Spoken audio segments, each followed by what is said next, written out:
Góðan daginn. Svona.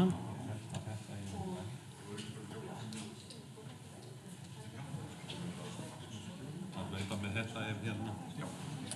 Það kemur.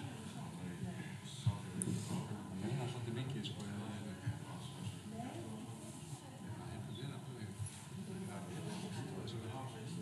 Það verið skipti sem ég hef komið bara mjög gott.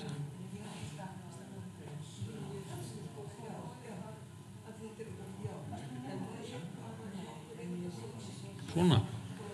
Så det ser så hressilega fremst en þessa. Það bara gott. En ég þarf kannski að hlaupa svona pínu fyrr. Allt góð. Kannski á ég bara að sjá svona.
Jæja, gott fólk, þá erum við komin á síðasta fundin. 12. fyrirlesturinn í þessari fyrirlestarröð eru söfn einhvers virði. Og það nú svolítið merkilegt að við erum að nálgast nóvemberlok og enn heyrist ekki hljóð úr horni.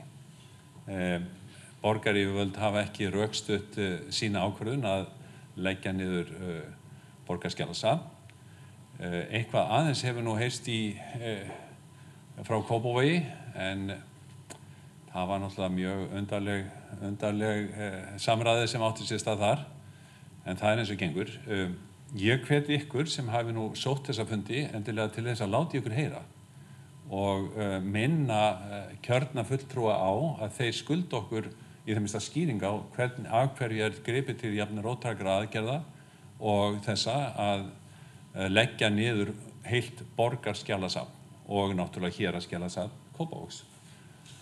Ég var nú að fundi hjá Ljósmyndarsafni Reykjavíkur í gær síðdeginu að ræðum þar mjög skemmtilega sýningu sem Greta Guðjónsdóttir sett upp. Hún búin að hitta sama hópinn í 20 ár með 5 ára fresti og taka myndir af þeim. Og ég fann það á safnafólkinu þar að þau eru logandi hrædd að þeirri búð verði lokað. Þannig að ég óttast að þetta sé bara byrjun. En í dag ætlum að enda á góðum manni, Benedikt Hjartarsyni, sem spyr hvers vegna í ósköpunum ættum við að halda upp á þetta. Þetta nú spurning sem ég held að við þekkjum mörg úr ýmsum geirum samfélagsins, en það mikill fengur að fá þig, Benedikt, til þess að slútta þessari fyrirlestarröð. Gjörðu svo vel.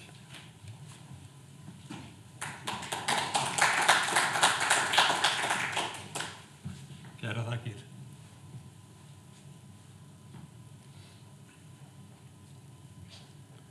Ég langar nú að byrja bara á því að þakka ykkur fyrir komuna og þakka fyrir boðið að fá að tala hérna í dag, leggja mitt af mörkum til þessarar fyrirlestarraðar. Ég hef fylgst með fyrirlesturunum eftir getu sem hér hafa verið fluttir á mikill athygli og það hefur verið forvitnilegt að fá þessi innsýn í stöðu safnamála í okkar íslenska samtíma. Umræðunni sem var nokkuð áberandi á vikunum og mánuðunum í aðdraganda þessarar fyrirlestraraðar fylgdist ég líka með af nokkurri athygli. Það var meðal annars vegna þess að á þeim tíma þegar að átökin framtíð héraðsskjalasafnanna brutust út, hafði ég sjálfur verið að mæðast í því að finna framtíðarlausn fyrir annað safn sem ég hafði svo að segja fengið í fangið snemma hausts 2022. Það að segja bókasafn íslenska Esperanto sambandsins. Það safn auðvitað nokkuð sérstakt og ólíkt öðrum söfnum sem hafa verið í forgrunni í þessum fyrirlesturum. Við erum ekki að ræða skjalasafn sem gegnir beinu lýðræðislegu hlutverki og í það minnsta fljótt á liti virðist þetta safn ekki hafa geyma efni sem að beinlínis mætti telja til þjóðararfs eða gersema sem skipta höfuðmáli fyrir sjálfsmynd eða sögu þjóðarinnar. Bækurnar eru jú að nokkru leyti sérstakir gripir og nokkru leyti líka ólíkir munum sem varðveittir eru á skjalasöfnum eða minjasöfnum. Loks má bæta við að er að ræða bókasafn félagasamtaka og söfn af því tagi augljóslega ólík opinberum söfnum sem hafa verið megin inntakið í flestum fyrirlestrunum í röðinni hingað til. En ég tel engar síður að umfjöllun þetta safn og stöðu þess varpi athyglisverðu ljósi á stöðu safnamála og það skilningsleysi og skeytingarleysi sem segja má að sé ríkjandi afstöðunni til varðveislu, menningar og hugmyndasögulegra minja og heimilda. Það skilningsleysi og skeytingarleysi rak ég mig ósjaldan á í tilraunum mínum til að tryggja varðveislu íslenska Esperanto safnsins. Þegar ég rakst á það viðhorf sem ég lýsi í yfirskrift erindis míns, hvers vegna í ósköpunum ættum við að halda upp á þetta. Ekki svo að skilja þessu viðhorfi hafi verið lýst yfir við með beinum orðum, en það var gjarnan undirliggjandi í afstöðunni, endurómaði í spurningum eins og þurfum við virkilega að geyma þetta?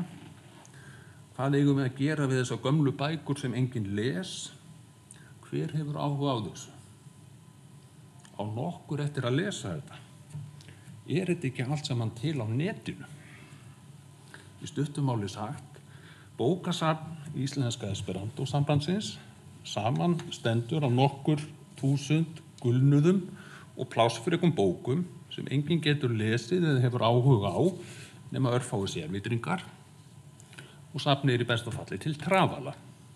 Í fyrirlestur mínum í dag langar mig að beina sjónum að þessum trafala og reyna að varpa aðeins ljósi á hvers vegna hann er okkur mikilvægur.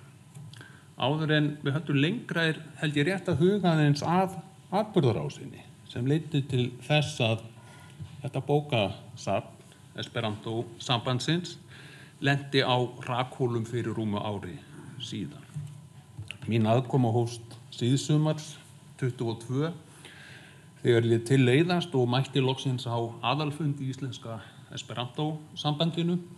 Hafði staðið til lengi þar sem ég fengist nokkuð við rannsóknir á Esperantó allnokkra hríð og meðal annars komið öðru hvor á safnið á Skólavörðustíg til að nálgast þar bækur og heimildir. Í framhaldi af fundinum þekktist ég síðan boðum að taka sæti í stjórn sambandsins. Á þeim tíma var tekin ákvörðun að selja húseign félagsins á Skólavörðustíg og sú ákvörðun átti sér nokkurn aðdraganda. Ég ætla ekki að rekja þá sögu hér, en ákvörðunin kom einkum til að því að eignin var þung í rekstri fyrir fámenn og lítil félagasamtök og hafði starfsemin í raun meira og minna hverfst að reka og viðhalda eigninni. Þegar ráðist var í framkvæmdir á húseigninni virtist svo ákvörðun óhjákvæmilega að selja eignina og sem nýr stjórnarmaður þá setti ég mig ekki upp á móti þeirri ákvörðun. Hún var jafnframt skiljanleg í ljósi þess að segja má að allir kraftar félagsins hafi meira og minna farið árabil í húsnæðismálin og bókasafnið. Þetta safn af það bil 5.000 til 6.000 bókum sem finna mátti í hillunum og niður í geymslum félagsins en sjaldan voru dregnar fram. Staðan á safninu var eins og ekki óalgengt í bókasöfnum félagasamtaka. Skráningu var og er ábótavant. Það sama gildir skipulagið og nokkur hluti bókana hafði verið í hillum og kössum ofan í geymslu lengri tíma. Þarna rifjast upp fyrsta hugsunin sem fór í gegnum kollinn á mér haustið 2008. Þá kom ég inn á þetta safn í fyrsta sinn og ég man að ég hugsaði þegar ég byrjaði að skoða í hillurnar, átta mig á þessu fjölskrúðuga safni og forvitnilega sem þarna var. Fyrsta sem ég hugsaði var, þetta er ekki gott. Þetta safn þyrfti að skrásetja með skipulegum hætti til að gera það aðgengilegt og tryggja varðveislu bókana. Vitaskuld var það þannig að hluti bókana var skrásettur. Meðlimir í hreyfingunni þekktu jafnframt bókakostinn að umtalsverðu leyti, voru boðnir og búnir að hjálpa manni að finna bækurnar. En eins og gengur og gerist hægt við að stofnanaminni og þekking af þessu tagi sé gloppótt og glatist með nýjum kynslóðum. Skipuleg skráning bókakostsins er eitt þeirra brýnu verkefna sem henn bíða. En allavega, þegar ákvörðunin var tekin að selja húseignin á Skólavörðustíg, var brýnasta verkefnið að finna framtíðarlausn fyrir bókasafnið.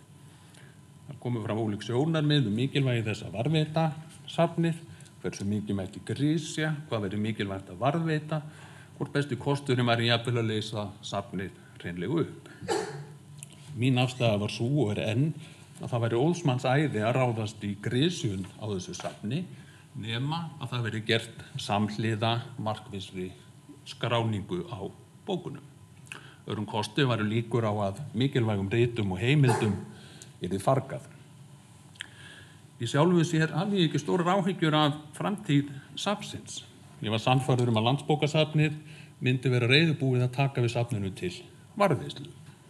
Í framhaldinu tók ég að mér það hlutverk að hafa samband við safnið og sendi tölvupóst á þar til gert netfang 25. ágúst. Þar sem Landsbókasafni var boðið bókasafnið að gjöf. Í framhaldinu átti ég síðan símtöl við nokkra starfsmenn safnsins til að kynna málið og tryggja að það færi réttan farveg. Þar á meðal átti ég gott samtal við Ingibjörgu Steinunni Sverrisdóttur, landsbókavörð. Eitt markmiði með þessum símtölum var að ítreka bókagjöfinni gæti fylgt nokkuð fjármagn og að við varum tilbúin til fundar og samræðu hvenær sem væri. Hvarvetna fann ég fyrir mikla velvilja og við biðum átekta til að sjá hvernig málinu myndi vinda fram. Í einfylgni minni taldi ég að það væri nokkuð sjálfgefið að Landsbókasafni myndi þiggja gjöfina og taka við safninu til skrásetningar og varðveislu. Ég mat það sem svo að það væri einkum tvennt sem gæti staðið í vegi fyrir því, annars vegar fjárhagshliðin og svo kostnaður sem fylgdi því að taka við safninu. Það mál taldi ég að yrði nokkuð auðleyst, þar sem sambandi var reiðubúið að láta fylgja þessari gjöf, það fjármagn sem þyrfti til að taka við safninu til skrásetningar og varðveislu. Það lá fyrir frá upphafi. Hins vegar voru það húsnæðismálin sem gætu reynst erfiðari viðfangs, þar sem ég þóttist vita að þröngt væri þann bókakost sem fyrir væri á safninu.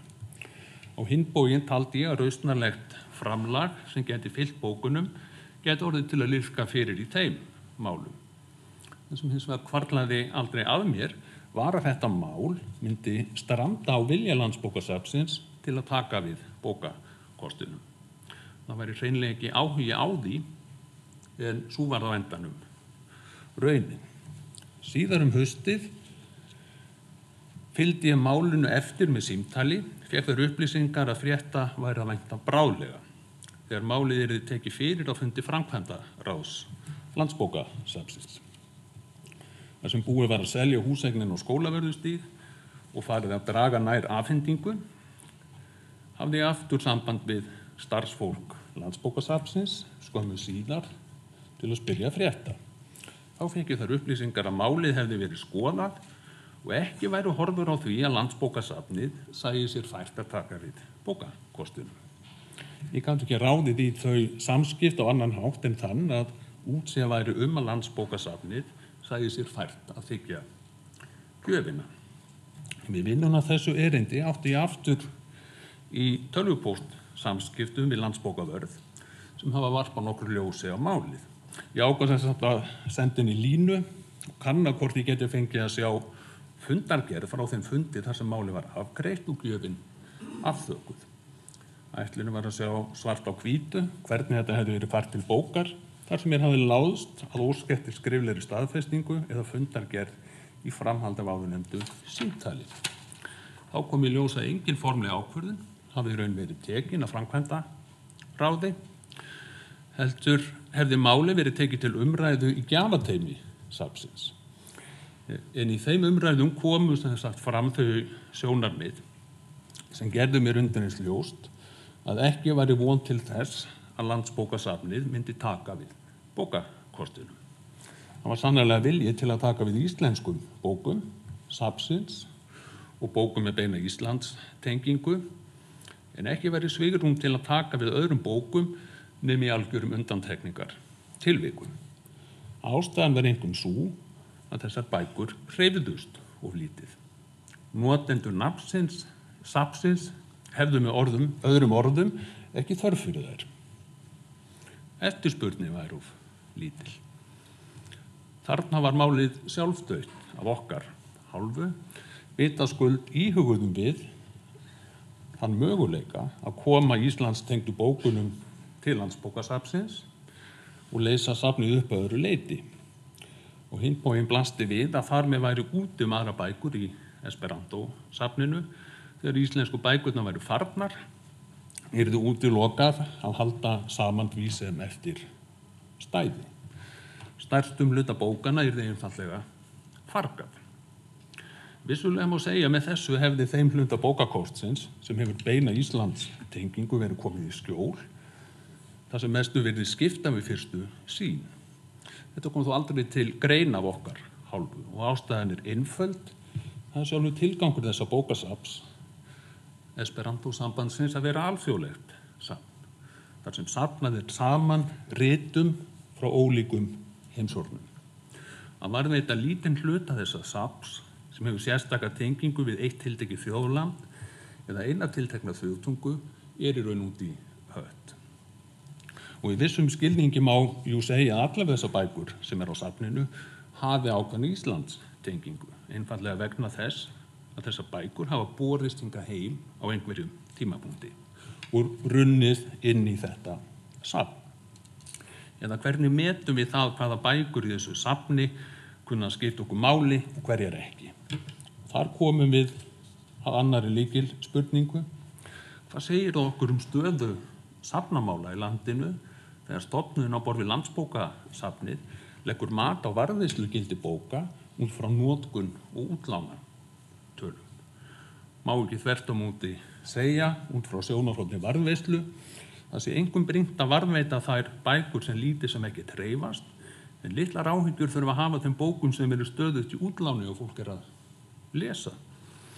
Varla eru þær mikilli hætta á að gleymast, að minnsta kosti í bráð. Hvert er hlutverk safna fyrir fræðafólk og almenning? Og vissulega hangir þar líka á spýtunni önnur spurning. Hvernig er staðan í safnamálum þegar söfnum er svo þröngur stakkur skorinn að þeim er gerðnar ókleift að sinna varðveislu hlutverki sínum? Og hversu dimmar eru horfurnar þegar það sjónarmið er orðið sjálfgefið að aðfangastefna safna taki mið af notkun og útlánatölum, þegar það er í raun orðið sjálfgefið að varðveislugildið sé aukaatriði og undirskipa þjónustunni við notendur. Mikilvægast þjónusta safna felst að einhverju leyti einmitt í varðveislunni, sem er eitthvað sem oft vil gleymast. Og hvaða heimildir og gögn eru það sem glatast í umhverfi eins og þessu? Hvaða kaflar í menningarsögu okkar eiga á hættu að hverfa einfaldlega fyrir fullt og allt, því það er það sem gerist þegar bókum og munum er fargað. Það er lokað fyrir möguleikann á þekkingu og skilningi.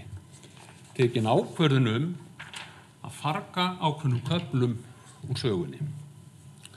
Hvað er það sem á gleymast og við þurfum ekki að hafa aðgang að eða teljum okkur trúum að sé aðgengilegt á netinu hvort þið er?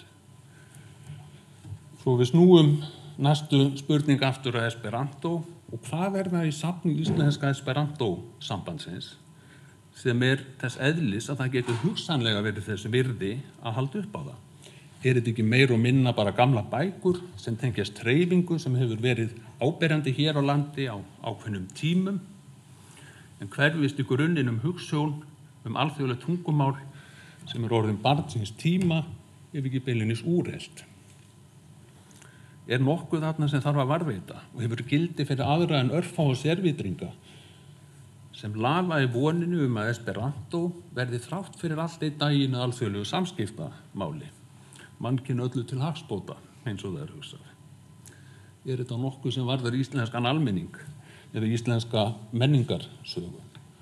Og er það hlutverk safna vera hirsla utan úreltar hugmyndir og menningar afurðir sem þeim tengjast?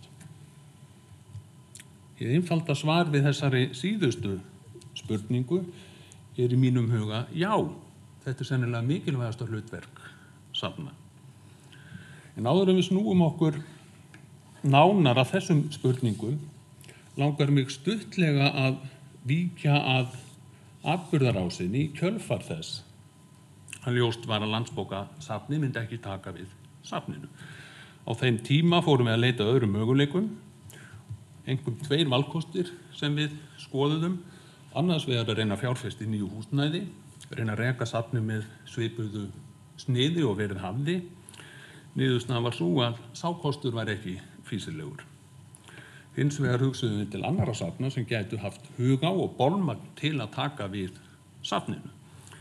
Á sama tíma var byrjað að pakka bókunum ofan í kassa og koma þeim í geymslu til skemmri tíma. Það var á þeim tíma í byrjun nóvember 2022 sem blaðamaður frá Fréttablaðinu hafði samband við mig og spurði hvort ég væri tilbúin að koma í viðtal. Hann hafði haft spurnir á málinu og taldi það fréttnæmt. Þetta var aðdragandi þess að máli rataði örlítið í fjölmiðla sem aftur var til að vekja nokkra athygli á stöðunni. Leið og við byrjuðum að pakka bókunum ofan í kassa ákvað ég síðan að birta daglega pistil á Facebook-síðu minni til að reyna að varpa aðeins ljósi á safnkostinn og mikilvægi þess að varðveita þetta safn. Fyrsta pistilinn birti ég 9. nóvember, þann síðasta 16. september urðu sem sagt þegar upp staðið rúmlega 30.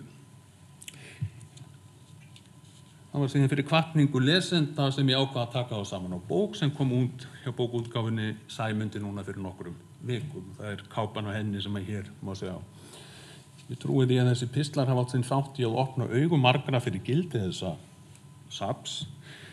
Í það minnsta var það ekki löngu síðar sem Þórbergssetrið á Hala í Suðursveit hafði samband og lýsti fyrir vilja til að hýsa bókasafnið.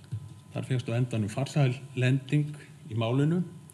Enda má margan hátt segja að þar eigi safnið heima sem hluti af því safni sem helgað Þórbergi, einu mikilvægasta liðsmanni í sögu Esperantó hreyfingarinnar hér á landi. Það rausnarlega boð Þórbergsseturs verður seint full takkað. Sem stendur staðan svo að bækurnar enn í gámi hérna út á Granda, en stendur að því að flytja safnið austur á allra næstu vikum, vonandi strax í desember. Varðveisla safnsins tryggð í bili.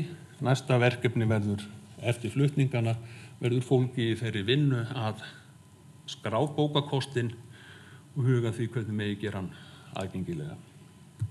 En hvað leynist í þessu safni upp á 6.000 bækur á tungumáli sem tiltölulega fáir lesa? Hvers vegna ættum við að halda upp á þetta? Mér langar að nota seinni hlutann í þessu erindi til að leita nokkur að svara við þessari spurningu og ég sæki þeirra miklu leiti í þessa pistla sem ég nefndi áðan.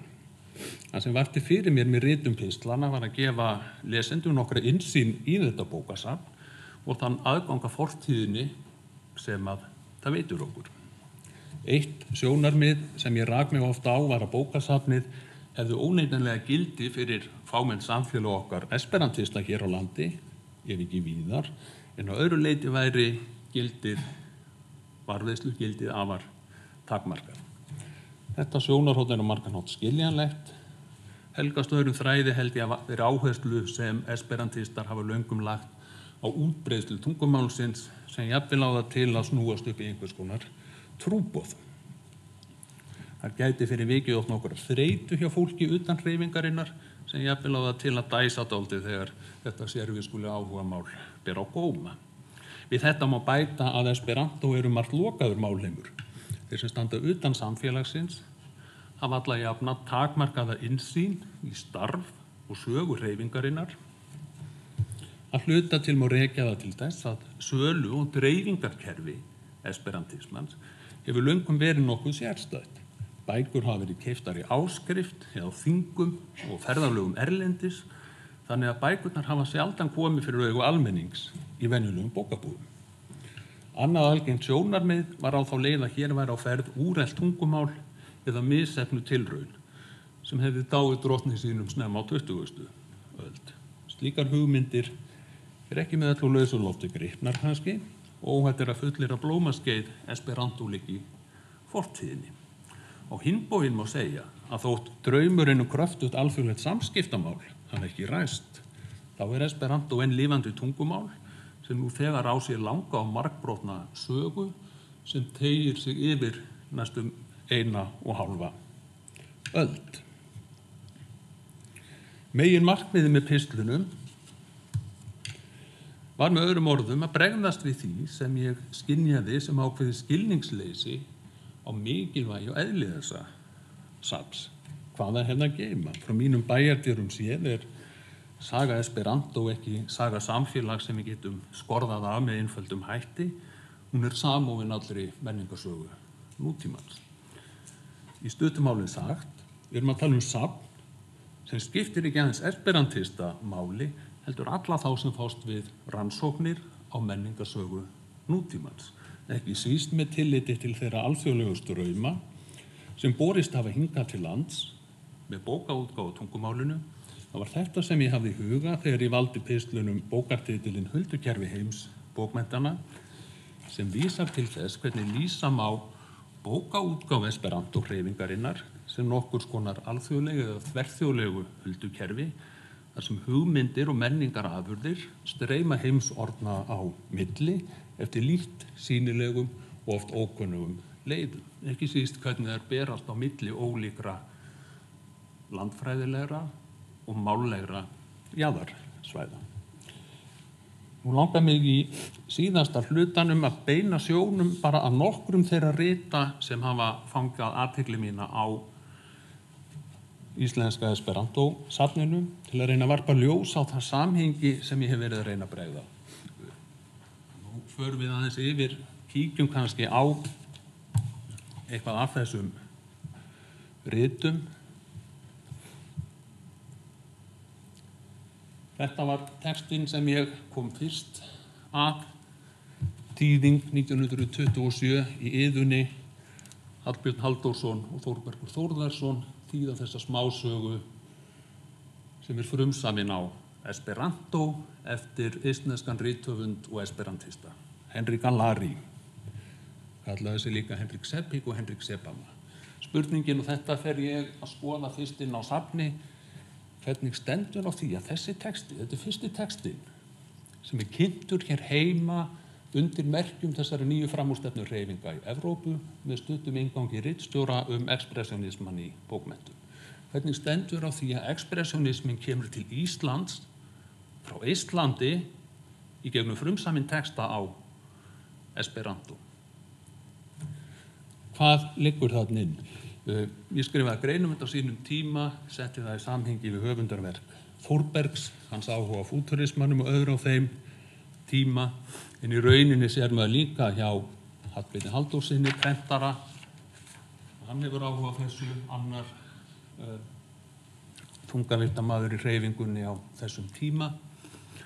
Hann birti meðal annars grein nýju typografíuna í hönnun, í prentaranum, þartímariti prentara árið 1930.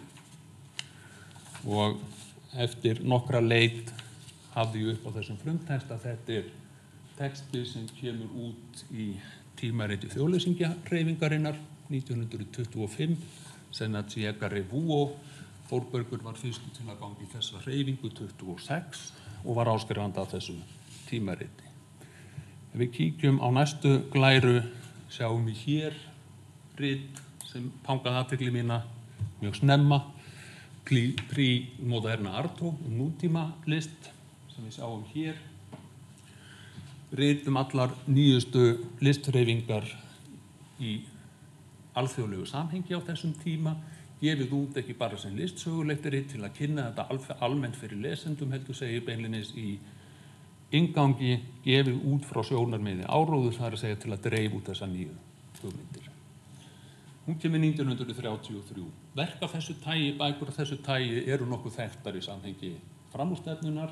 Ég sýni 2 dæmi hér, Kunstismen 25, Elisitski og Hans Arg, Laszlo Moholy-Nagy og Lajos Kazak 22, Buchner og Künstler, bækur með svipuðu sniði. Við sjáum líka bara þessi nýja typografía, konstruktíviska kápuhönnun sem við sjáum hér.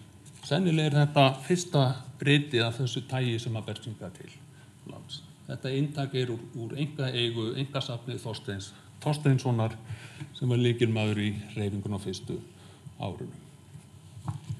Hér sjáum við bók frá 1927. Ég sé þessa kápu hugsa hvað hér á ferð. Kápuna þekki maður hún að nokkur leyti kunnulega ef maður hefur verið að skoða konstruktívíska fagurfræði eins og hún þróa sérstaklega í örega menningu seint á 3. áratugnum í alþjóðlegu samhengi. Ég hugsa að þetta geti verið eitthvað frá þeim tíma. Kippinni með mér og fer að skoða. Þetta er safn af einþáttungum eftir höfund sem heitir Unjaku Akita, japanskur höfundur, einn af lykil höfundunum í Esperanto-hreyfingunni í Japan sem verður mjög fyrirferðarmikil á síðari hluta 3. áratugarins og inngangur þar sem fjallað nýja strauma í bókmenntum og listum. Margar af bókunum í safninu kom úr einkasöfnum, að hluta til ykkur gildir í því það gerir okkur kleift að sjá hvenær kunna þessar bækur að hafa borist hingað. Þessi bók frá 27 kemur úr einkasafni Jóns Emils Guðjónssonar, þekktastu fyrir störf sín sem framkvæmdastjóri Menningarsjóðs síðar ríkisútgáfu námsbóka og forvitnilegt að þessi bók hafi komið hingað heim með honum. Ekki ósennilegt hann hafi keypt þessa bók og borið henni hingað heim eftir ferðalög sín í Evrópu, meðal annars á Esperanto-þing á 4. áratugnum, kann að hún hafi komið fyrr.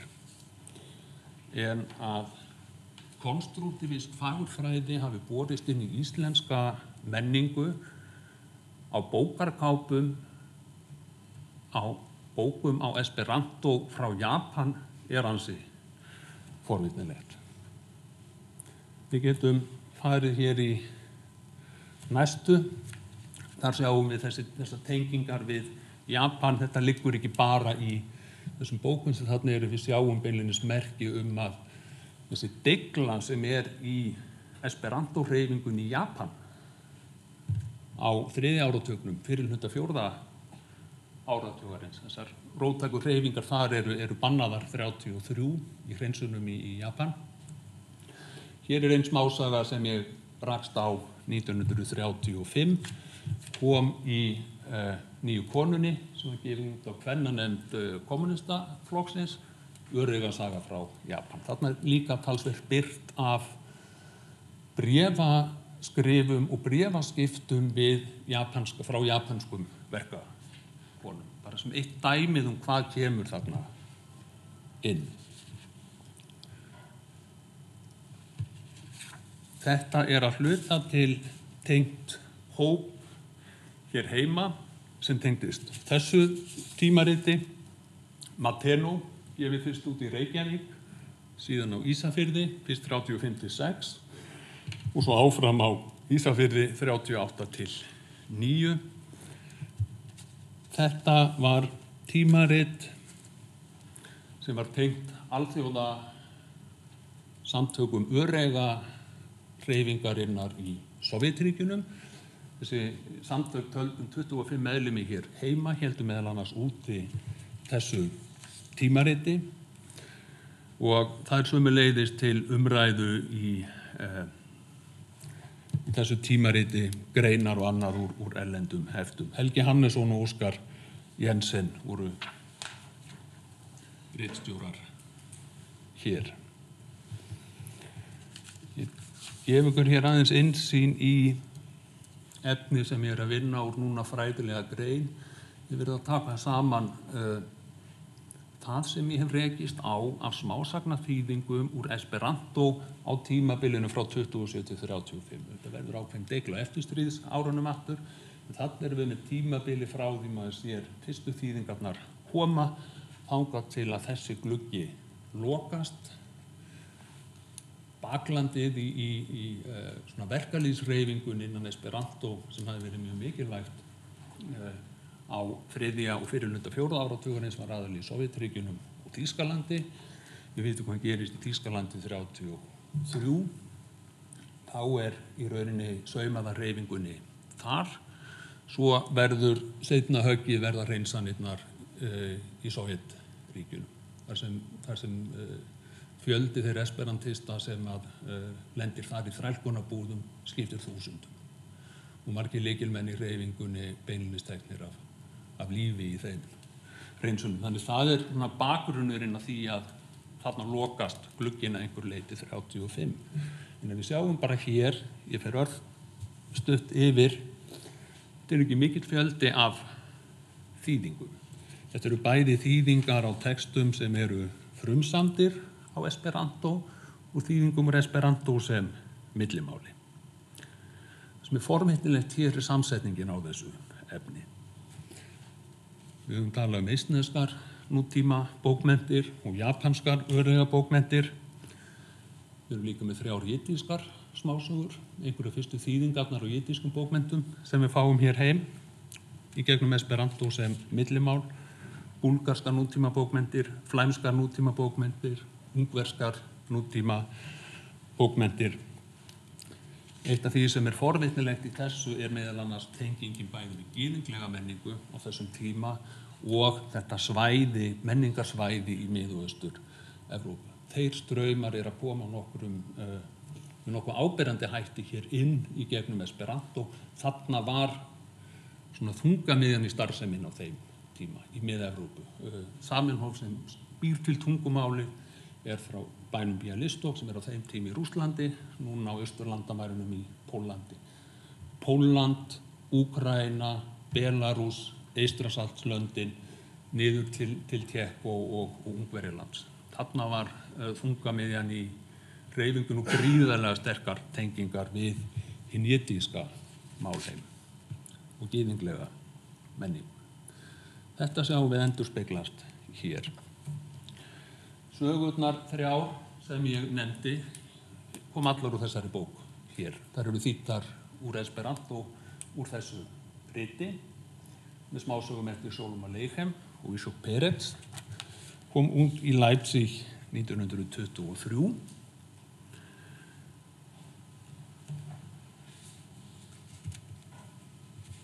Eitt af því sem er forvitnilegt þegar við lítum á þessa ritröð er hér heima, það er titillinn, alþjóðlegar heimsbókmenntir, Internatia Mondliteraturo. Við sjáum heimsbókmenntahugtæki verða áberandi hér heima undir lok 19. aldar, upp úr 1890, verða allt dúkku upp. Það verður ekki verulega áberandi fyrir á 4. áratugnum. Það fer að koma meira inn í umræðin og er meira notað aðeins á 3. áratugnum. Og þá erum við að tala ef maður lítur bara yfir tímarit.is, það dúkkar upp kannski 12-14 sinnum á 3. áratugnum. Helmingurinn af þeim textum snýr að esperanto.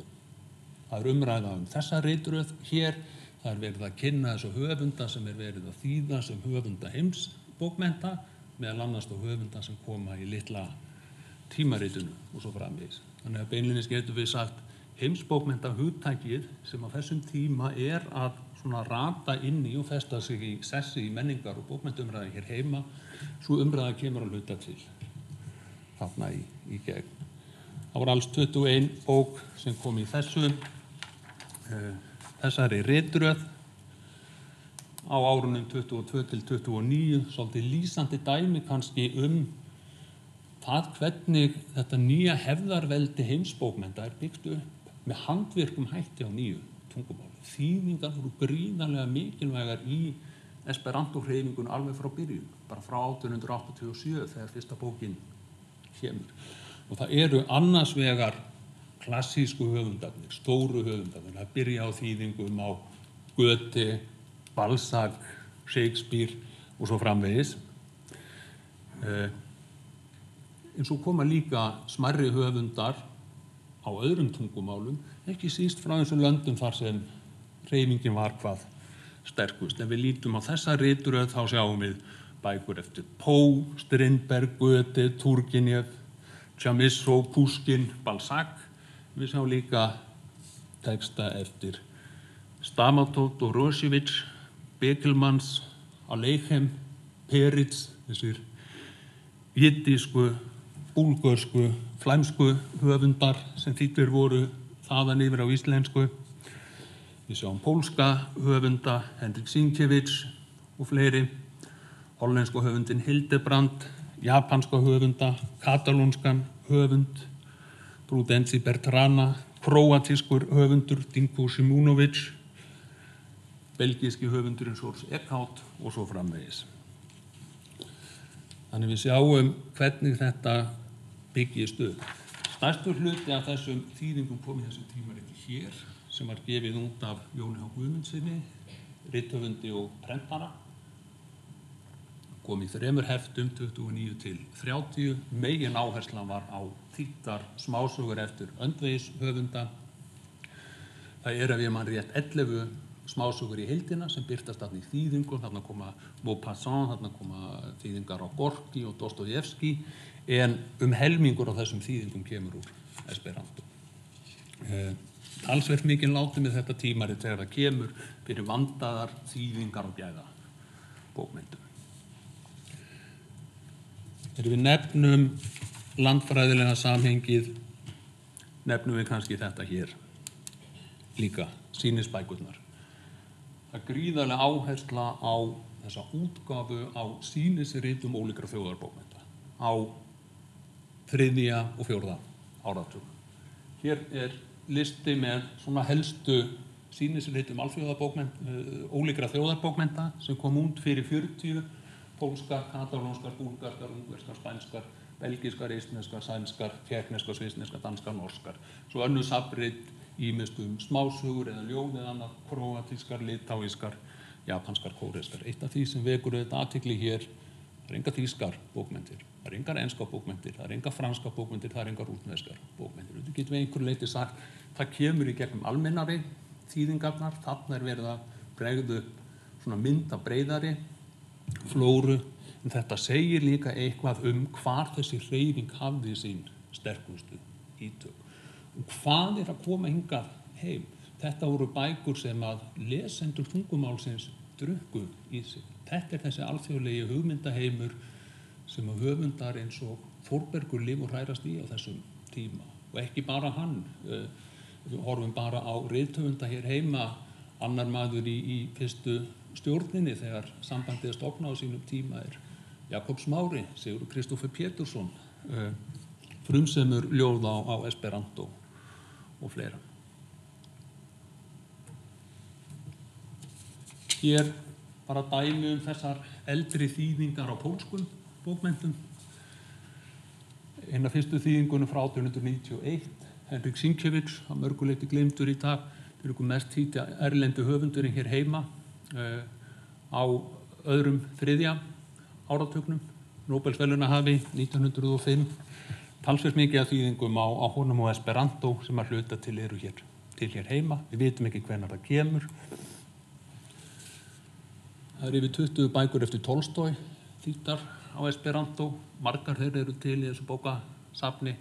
Að hvaða marki ratar hann hingað heim í gegnum þýðingar á esperanto. Það voru sterk tengsl á milli Tolstói og hans fylgismann og esperanto hreyfingarinnar. Ég nefni örstutt kínversku ritin. Esperanto verður gríðarlega mikilvægt eftir byltingunni í Kína við að kynna nýja alþýðulýðveldi fyrir alþjóðlegum lesendum, og esperanto sambandið hér heima, esperanto hreyfingin hér heima verður mjög mikilvæg í því að koma á formlegu menningarsamband á milli Íslands og Kína. Það koma greinar líka úr tímariti sem hét El Popularcinio frá alþýðulýðveldinu Kína. Það er taka birtast hér í íslenskum þýðingum strax 1950. Við erum með tímarit eins og þetta hér. Þannig erum við komin alveg í loka hlutan, svona alþjóðasinnuðu byltingarbókmenntirnar, rauðu heimsbókmenntirnar sem við getum talað um. Þetta er eitt af þeim lykil tímaritum gefið út af hreyfingunni í Sovétríkjunum. Það verður átt á klofningur 31, annars vegar sovjerska hreyfingin, hins vegar þjóðleysingjafélagið. Þetta tímarit er talsvert líka til umræðu hér í tímaritum að koma endursagnir og þýðingar á fréttum og textum í tímaritunum Atenu, í Verkamanninum og Rauða fánanum og svo framvegis. Við sjáum bækur sem kom úr þessari átt. Þetta er varðveitt frá 3., 4. áratugnum, bækur sem að menn hafa augljóslega drukkið í sig hér heima að hluta til frumsamin verk. Hér belarúsneski höfundurinn Ilja Iskur sem svona trommaður upp sem þessi lykilhöfundur hinna vinstri sinnuðu heimsbókmennta. Hér sjáum við 2 til viðbótar, Gyula Baki og Léon Berger, belgískur höfundur, fyrir utan bækur sem tengja starfsemi þjóðlýsingjahreyfingarinnar sem lykilhreyfing í þessum róttæku vinstri kreðsum á 3. áratugnum og fram á 4.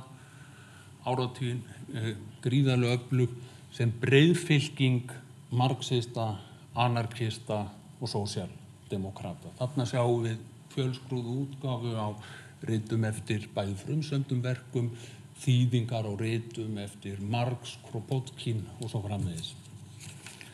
Við höfum líka dæmi það hvernig lögð var áhersla á að lesendur alþjóðamálsins hefðu aðgengileg, alþýðleg fræðirit öll helstu nýju sviðin sem þyrftu að kunna einhver skil á. Og þessa rampaði ég á hér, 24, bók eftir ungverskan fræðimann afbrotafræði, vissi af henni, fannst forvitnilegt að sjá hana hér og ég sagði, þarna staðfesting á því, þetta hefur að hluta til komið hingað gegn. Svo ætlaði ég að fletta bókinni á að nóg upp skorinn. Búin að liggja þannig í 100 ár og flakka á milli manna. Við erum með bækur útvarpið. Útvarpið verður gríðarlega mikilvægt fyrir Esperanto, sterkar tengingar þar á milli, tímarit gefin út á Esperanto, fyrir utan fjölda stöðva sem send út. 1933 talið að það verið 84 stöðvar í 14 löndum sem send út á Esperanto og bókaútgáfan kemur þarna líka. Blindrakennslan, blindramenning, hér bók frá 1907 sem einhvern tímann hefur komið hingað heim og gengið inn í þetta safn. Mikil áherslu á blindrakennslu inn í Esperanto. Sennilega erum við hér með eitthvað fyrsta ritið blindrakennslu og blindramenningu sem hingað hefur komið. Við getum haldið áfram þessar rampaði á bækur Bahá'í-hreyfinguna frá 3. áratugnum, sterkar tengingar þar á milli, áherslan á ein alheims trúarbrögð sem fylgi áherslan á eitt alþjóðlegt tungumál. Stofnandinn Baha'u'lláh í Persíu, sonur hans á 19. öld, sonur hans kalla beinlínis eftir því að meðlimir trúarbragðanna læri Esperanto á þeim tíma. Þetta eru sennilega einhverjar fyrstu bækurnar Bahá'í trúarbrögðin sem koma hingað heim á 3. áratugnum. Bækurnar spiritisman, guðspekina, sömuleiðis, auðvitað forvitnilegt út frá Þórbergi, Sigurði Kristófer Péturssyni, sömuleiðis.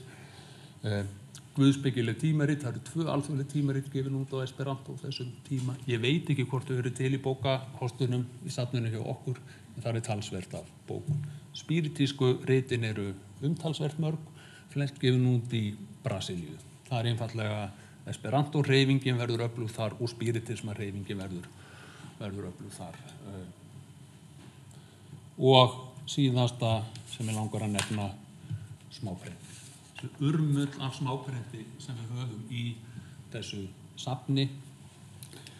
Pésar, bæklingar, smáprent sem esperantistar hafa kippt með sér, sankað að sér á förðarlögum. Þarna auðvitað mjög erfitt að ná utan þetta efni. Þetta auðvitað efni sem oft fyrst látið fara í tiltekt og grisjun, ekki ósennilegt að hér liggi talsvert af smáprenti sem jafnvel hvergi til annars staðar.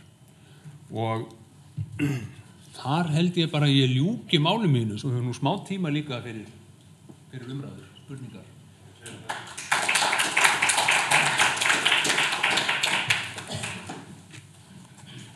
Þetta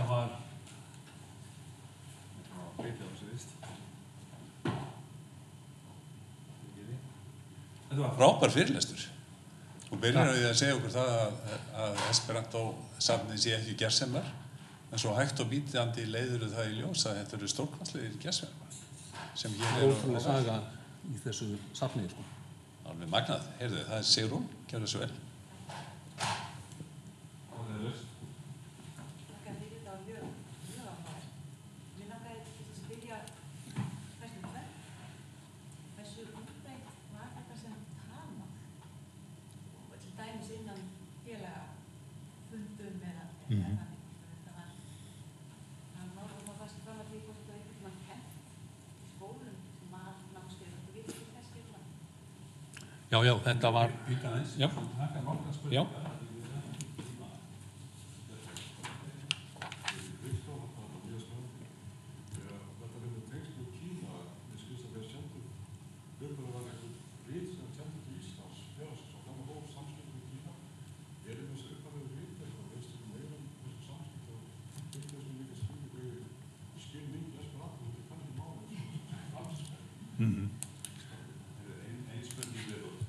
Já.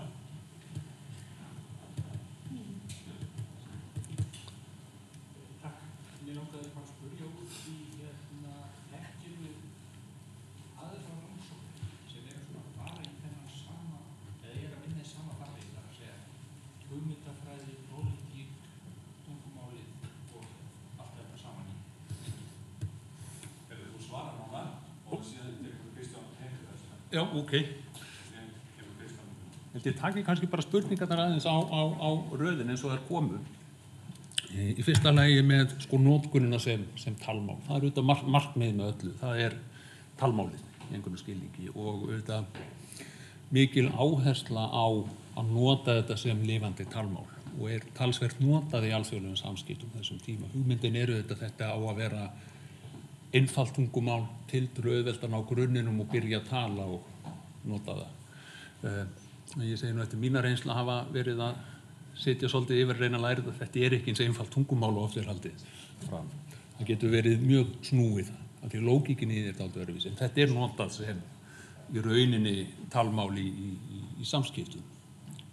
Og ef við komum að kennslunni til dæmis, já, þetta er kennt lengi sem bara valgrein í menntaskólum til dæmis. Það voru lengi líka tungumálakúrsar kenndir í útvarpi. Komum við aftur að þessum tengingum í útvarpssamfélagi.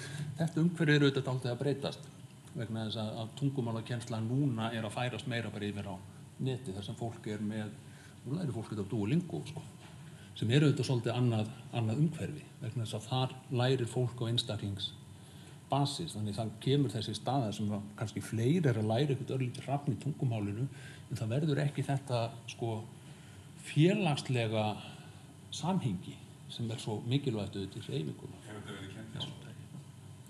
Ég bara þekki það ekki. Ekki svo ég viti til. Kann að vera einhver námskeið, sko, stök. En ekki sem grein í það minnsta. Hvað snýr að spurningunni Kína? Ég get ekki alveg svarað henni. Ég get ekki alveg svarað henni. Ég bara þekki það ekki nógu vel hvernig þetta kemur. Það sem vitað er sko, hann Kristján Eiríksson fjallar mjög ítarlega þetta í bókinni sinni Lifandi mál lifandi manna.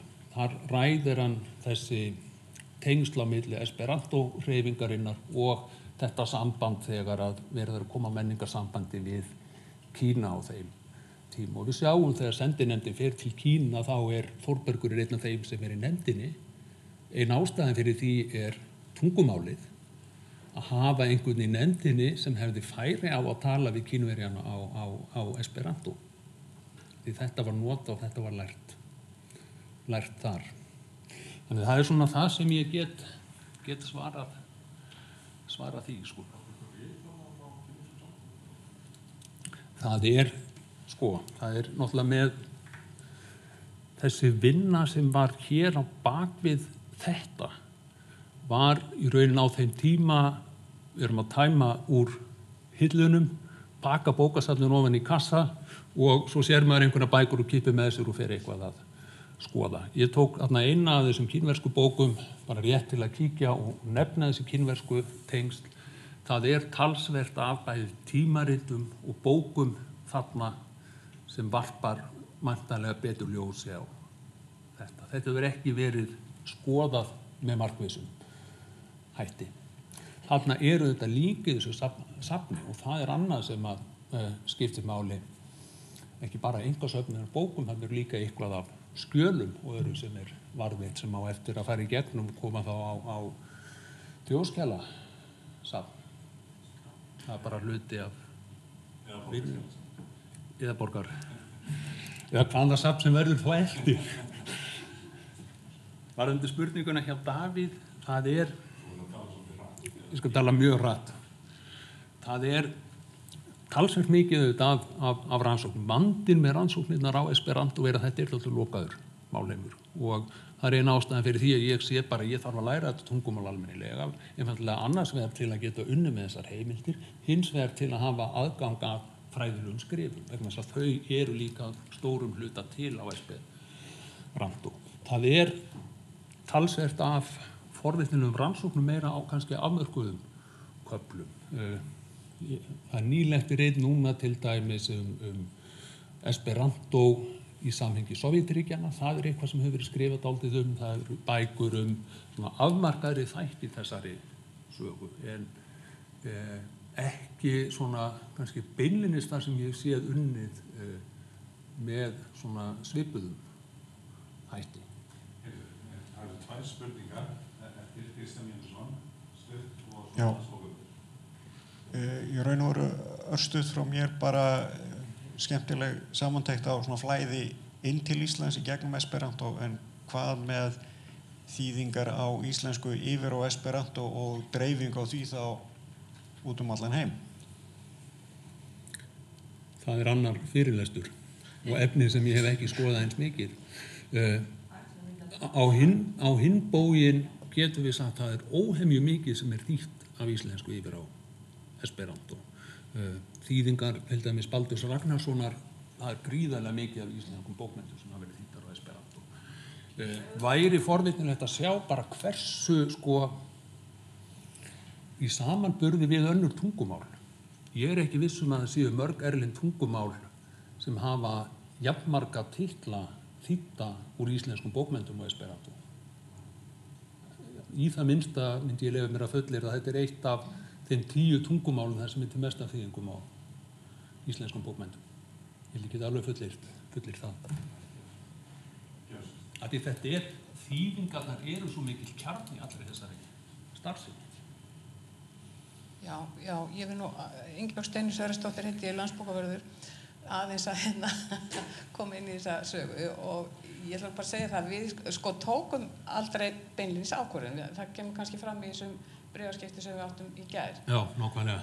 Og við bara lásum það í blöðunum að þau ætla að fara með safni sem sagt austur og ég held að það sé bara góð lausn að mörgu leyti, en ég ætla líka að segja það að það líður ekki svo vika að það sé ekki haft samband við okkur hvort við sem tilbúin að taka þetta safni eða hitt safni. Þannig að okkur nokkur vandi á höndum þessa dagana. Bæði verið að leggja niður bókasöfn sem hafa starfað í fjölda ára, stofnanabókasöfn og ýmislegt fleira sem að bara einhvern veginn flæðir yfir okkur, þannig að við erum bara stöðugt að taka við og okkar söfnunarstefna auðvitað Íslands stefni númer 1, 2 og 3 og eflaust eigum við töluverðan hluta af þessu íslenska efni sem að tengist Esperanto. Ég mynda mér það allavega. Þessi stór hluta af því held ég til. Já, en kannski ekki allt og kannski ekki svona smáprent og sem að í sjálf sér bara mjög forvitnilegt en okkar skipti eru þannig að við svona svörum þeir ekki eða ykkur ekki almennilega.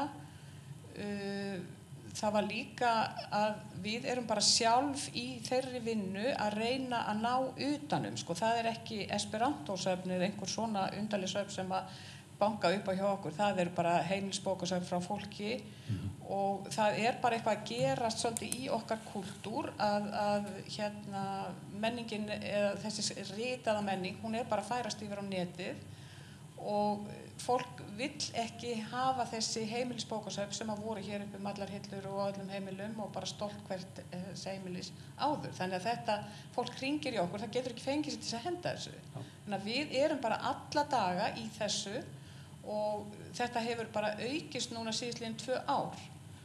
Og meðal annars þess vegna erum við að fara í það að búa okkur til einhverjar reglur hvernig tökum við á móti þessu efni. Við getum ekki tekið þetta allt saman. Og svo eru sumir sem að vilja hafa sitt sér og við erum löngu hægt að taka á móti sérsöfnum. Þannig að þetta er bara, hvað maður segja, svona sérstakt vandamál að finna út úr þessu. En bara gangi ykkur vel á Þórbergssetrinu, bara flott. Takk hérlega fyrir. Ég held við verðum að segja þetta gott. Tíminn við erum komið fram yfir tímann. Bara þakka þér, Benni, kærlega fyrir mjög áhugavert erindi. Ég klappa.